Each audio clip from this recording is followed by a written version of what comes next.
Well, hello everyone. Thank you to the organizers for having us and for everyone for joining us today.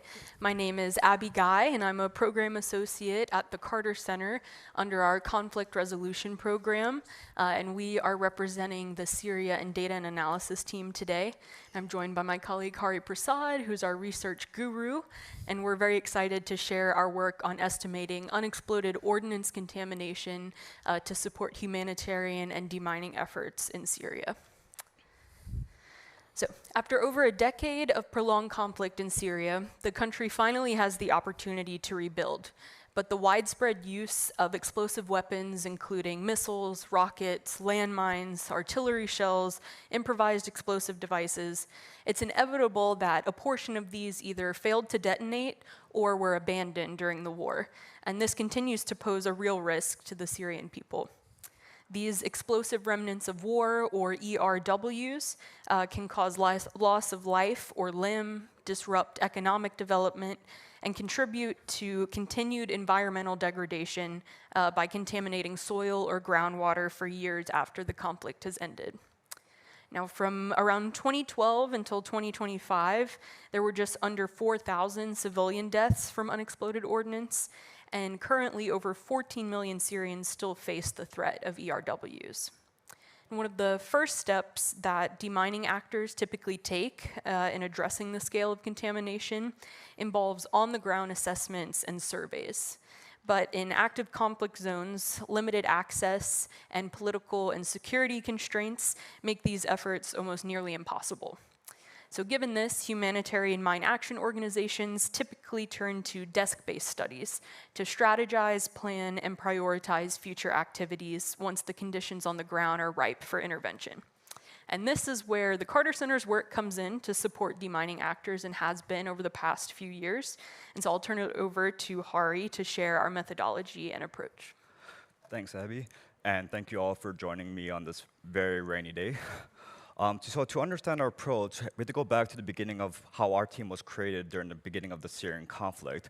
So back in 2011, 2012, Syria was a very, very messy place, as we all know. It was hard to get reliable information. It was very hard to figure out who was these rebels, who was the leader of these rebels.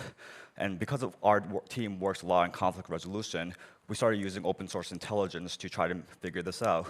Who are the armed groups in Syria claiming to be the rebellion? Where are all these events happening? Where is violence located? And specifically, when we're saying like this group might be in charge of all of Syria, but like which parts of Syria do they actually control? So from that, we got multiple data sets, almost entirely collected through open source investigation methodology, whether it be looking at traditional media, news sources, social media, Telegram, etc.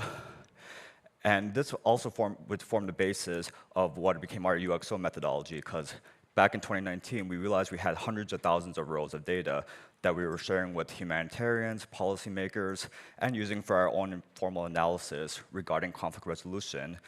But then we started wondering, how can we use this for more humanitarian purposes? And this is where we come up with what we call our open source weighted estimate. So just to go really briefly on other methodologies to figure out UXO contamination in Syria, there's one called the conflict intensity model, where they just simply look at where conflict happens to try to figure out maybe this place is contaminated. And while that has its own uses, the problem with that, like conflict in one area does not look like conflict somewhere else. So on Idlib, you could have hundreds of thousands of artillery shells being fired, but in the front line somewhere in southern Syria, it might be just gunshots. So we help distinguish between that.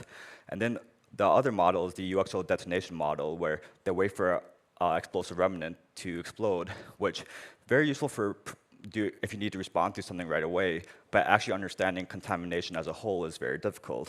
So using all the data we collected ourselves or through ACLID, we came up with this methodology where we distinguish between what goes boom and what goes bang. So first, we look at what goes boom.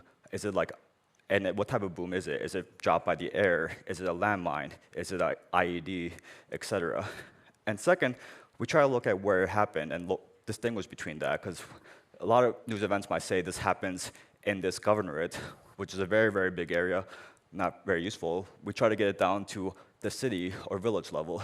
So using this methodology for the last 10 years, 13 years, sorry, we found at least 1.2 million instances of explosive munition use in Syria, which replied 10 to 30% failure rate.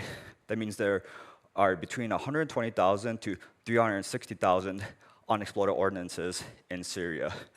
Just to give context to that number, in Myanmar, not Myanmar, in Mozambique, there was 86,000 UXOs there, and it took them 26 years to clear that.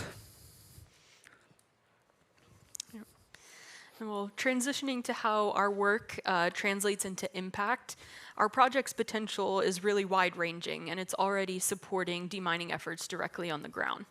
So local demining organizations in Syria are using the data at the operational level to inform risk assessments and verify incidents, as well as assist with planning and prioritizing clearance efforts. And then at the strategic level, our data can provide political and donor entities with a better understanding of the complexity and scale of explosive weapons contamination. We're currently working with the new Syrian Mine Action Center with the government to share our data to inform a baseline assessment for mine action activities in Syria. And this promising opportunity represents the ultimate goal for our data, which is to support coordinated, efficient, and accurate mine clearance operations and recovery efforts in Syria. We are also exploring innovative approaches with tech companies to foster new beneficial partnerships. And so I'll turn it back over to Hari to share maybe what we envision with our upcoming collaboration to automate and refine our methodology for replication to other contexts. So as everybody here who has worked with data knows, data coding, data cleaning, data collection is a very, very time-consuming process. And we're a really small team. So what we're looking at with some of our tech partners is how can we make the process more efficient? How can we reduce manpower whenever possible in a way that is feasible and can be carried on to other projects?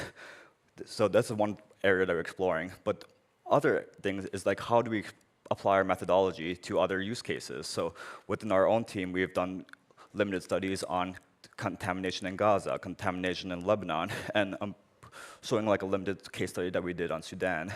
So especially as we're looking to explore this in other contexts, and in coordination with our teams and experts on the ground, is we're hoping to automate the process to make our thing more efficient.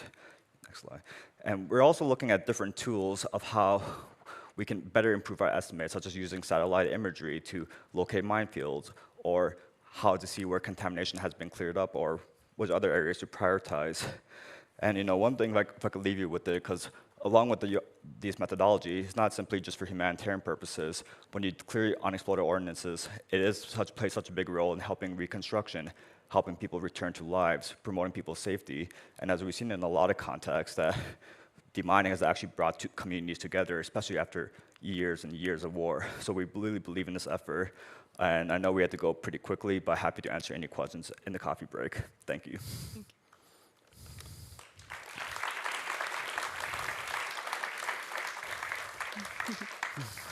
And this is just a map that goes through the full extent of our data collection. So it may be a little too long to see now, but it adds up to that number that Hari was referencing earlier. And so I'll quickly share our contact information here and then turn the clicker over.